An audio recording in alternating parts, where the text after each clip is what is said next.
Hi all, welcome to this session. We'll just wait for a few minutes before more people join.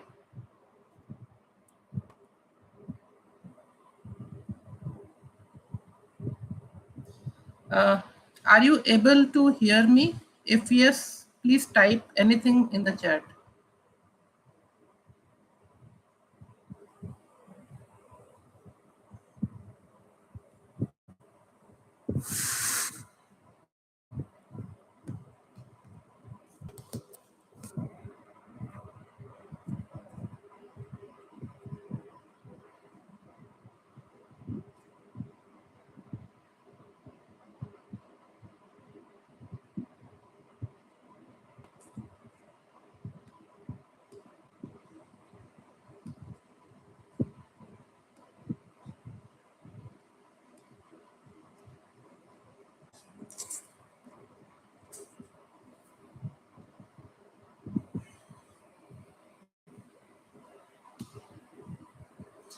Hi all, I think right now only one person has joined.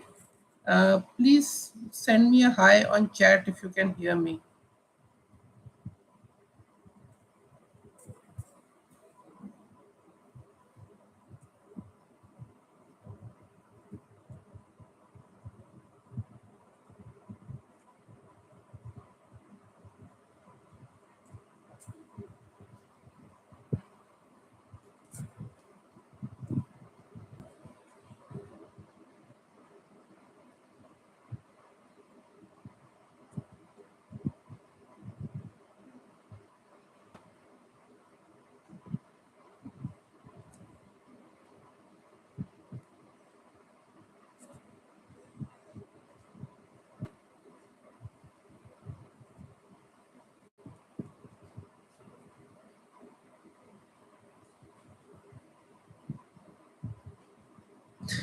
It's already 5 p.m. Maybe we'll just wait for just one more minute before we start with the session.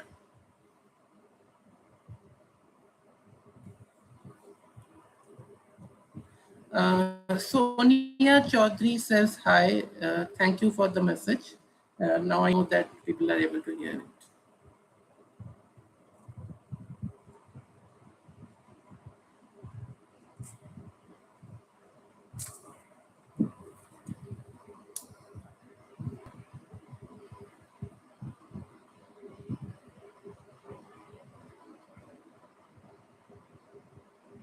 Okay, so maybe we can just start with the session. Maybe not the topic itself, but I'll just give a brief background about this channel, about myself. So, hi all. This is Rahul Banerjee. I have a experience of more than 10 years in as a fund manager in a PSU bank. Overall, in finance, I have more than around 18 years of experience. In futures and options, I have been trading for last 5 years only. So let me give you a brief background about the channel. The channel I started around the time of COVID with the intention that people usually don't have much knowledge about futures and options products. So I thought better I will spread this, I will take this opportunity to spread the knowledge among people. Also, people are usually very confused as to if trading is gambling or it is something different. So let's talk about these aspects today. So I think the channel has already completed 5 or 6 years, but I have not been doing much on this channel till now. But now I think that we should be doing some kind of discussions on this channel so that the broader audience might also be able to understand these things. And when we discuss among ourselves, we get to know a lot more facts. So I see total 7 people have joined now. So let's start with the topic now. So the topic for discussion today is futures and options. Uh, the basics you should understand before you start trading. So you might have heard this jingle from one of the ads. पहले इस्तेमाल करें फिर विश्वास करें, which means First you use it, then you trust it. In futures and options, what I would say is, first you understand the process, first you trust it, then only you should use it. You should know what you are doing, what might be the consequences, and what are the risk versus returns which you are taking. So, a disclaimer, I would not be giving any stock specific advice or any kind of tips which might be beneficial for people.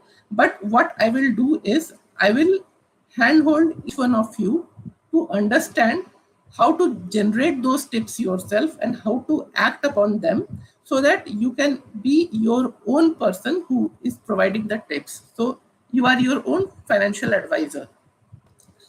Uh, Now, starting with the topic, first we see why market exists. What is a share? So, when a business wants to expand, first it has to go to the people to generate money. Now, this money can be generated in two forms basically. It can be either in form of debt or in form of equity. So, suppose I am taking money in form of debt. So what happens? I will have to pay back the principal as well as the interest in certain predetermined fashion at a certain rate of interest, which might be fixed or floating based on some parameters. Against this equity investment, what it does, it gives a share of your business to the person who is buying that share. So suppose I buy a share of TCS or Reliance. So what happens is I become a shareholder of that business. So if the business does well, I will gain on my money, and if it does bad, I will lose on my money. Now, a business, how does it reward its shareholders? Mainly, there are two forms of rewards. First is the increase on the price of the share. So, as the business expands, as the total value of the business increases, so the share price increases. Also, companies like to give dividends to shareholders time to time, so that they get some cash reward in their hands. Usually what happens is, when the company thinks that it has some surplus money which it does not need right now to invest in the business, then only it gives dividends. So that's why if you see the more well established companies which are there, they will be giving higher dividends, while the growth companies which are just coming into profit or which are in very high speed growth, they usually don't give a dividend or give a very less dividend. So now we have understood what is a share. Now, why does a stock market exist? So the companies, they need capital, they need money to expand their business. And the investor, they want to put the money somewhere where they could see some gains. So what a market does is it brings together the buyer and the seller. And suppose someone wants to offload their shares, suppose the company itself wants to offload the shares, or a person who is holding wants to offload and someone wants to buy them. So then they bring them together and price discovery happens. And nowadays we have conglomerates which are like not exactly conglomerates, we should say stock markets, which are like big companies like National Stock Exchange and Bombay Stock Exchange. So basically they have a certain set of rules under the SEBI's jurisdiction, wherein they have defined some products and everything gets traded as per that. So the companies, they get listed on BSE or NSE, and then the shares get traded on a daily basis. So basically, this is the stock market where the trading happens. Now we move to derivatives. What are derivatives? So derivatives are basically anything which derive their value on something else. So futures and options, when we say, they are a form of derivative, but there can be many more derivatives which are basically out of scope of this session, but I'm just letting you know. So when we speak of derivatives, how do they work? For example, if the price of a certain product is dependent on the price of a share, how it is going up or down, in how many months or in how many quarters, that is called a derivative. And it is not only limited to shares, it can be dependent on price of a commodity like gold or oil. It can be dependent on the level of a index, for example Nifty or Bank Nifty. So when we talk about futures and options of Nifty or Bank Nifty, they are dependent on the price or the value at which the Nifty or Bank Nifty is being traded at that point of time. So basically, these are derivatives. Now, why are derivatives needed in the market? Basically, there are a few number of reasons for which they are needed. Number one is hedging. Hedging is when you think the market will behave in such a way, not, I should not say market, I should say the base instrument, for example the commodity or the share, it will move in a such a way which is likely to cause you a loss. So hedging is an instrument to reduce that loss. So if you think, if you are about to get a share and you think the price is about to go up, so you hedge it by uh, a, a particular instrument. We'll come to that later. Or suppose you already have a share and you think that price will go down, so you hedge it accordingly. So basically, this is hedging. Just one thing to mention here. This is my first live session, so please excuse me if I am not very fluent with the discussions, which I think will improve over the course of the few sessions which go ahead from here. So let's come back to the what we are discussing. So basically, derivatives are something which is derived from the price of another thing. Now we see what are futures and options. Futures are something which, suppose I am a person. As a person, I make a contract with another person that at a certain date I will buy or sell certain number of shares at a certain price. So that is a futures contract.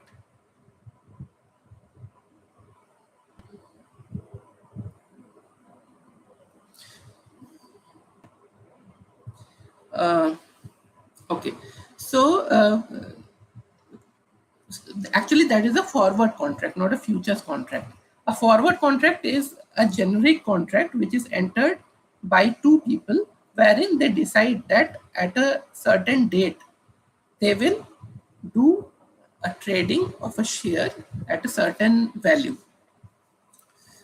So suppose I want to do such trades with a multiple number of people.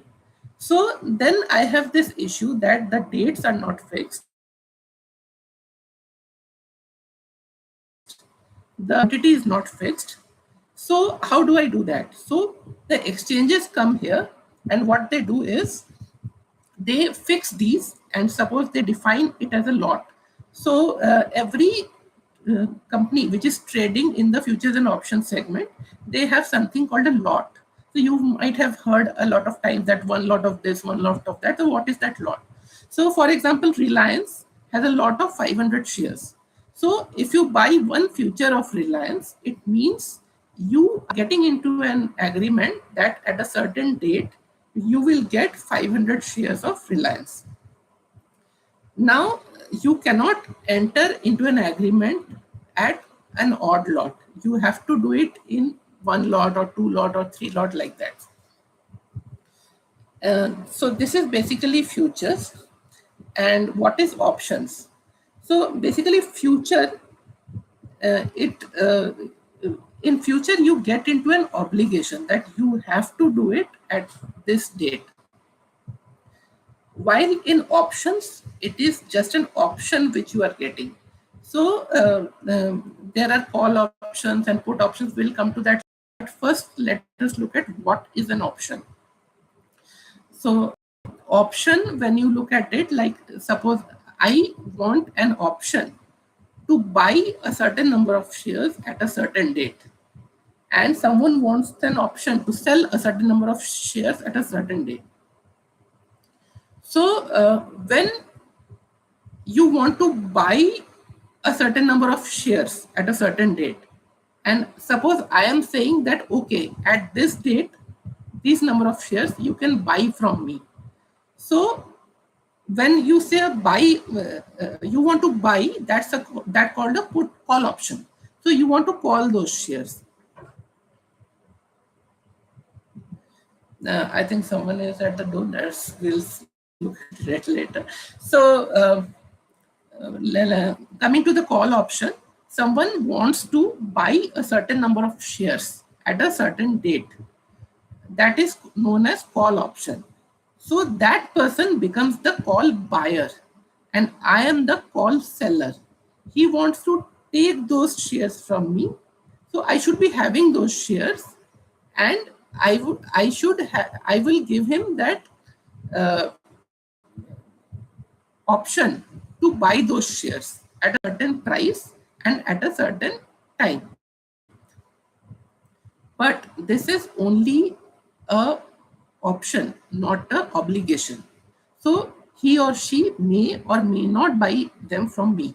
Now, when will they buy and when will they not buy? So what if I have already agreed into a contract of a call option?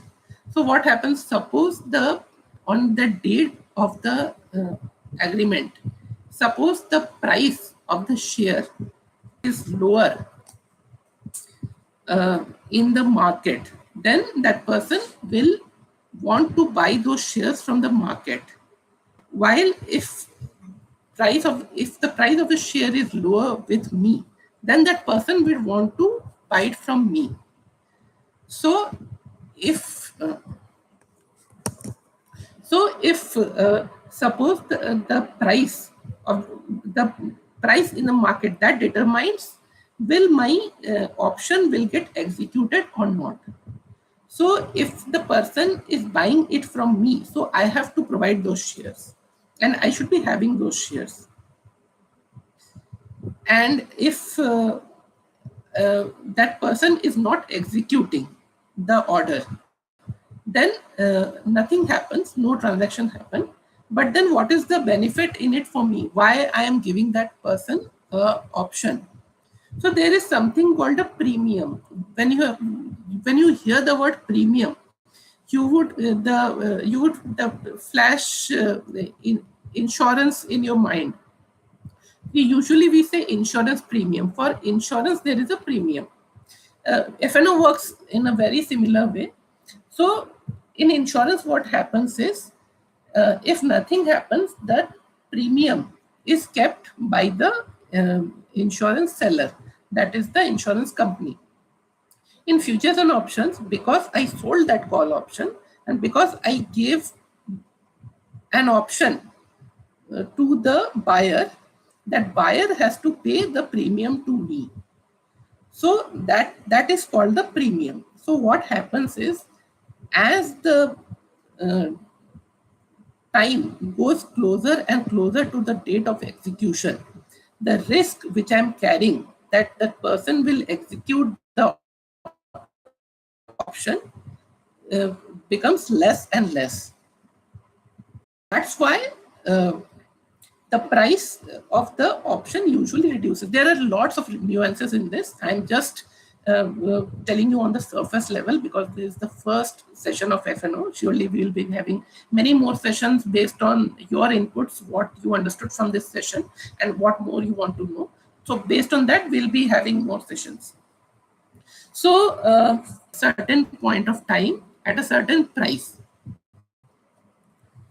and the seller is getting the premium.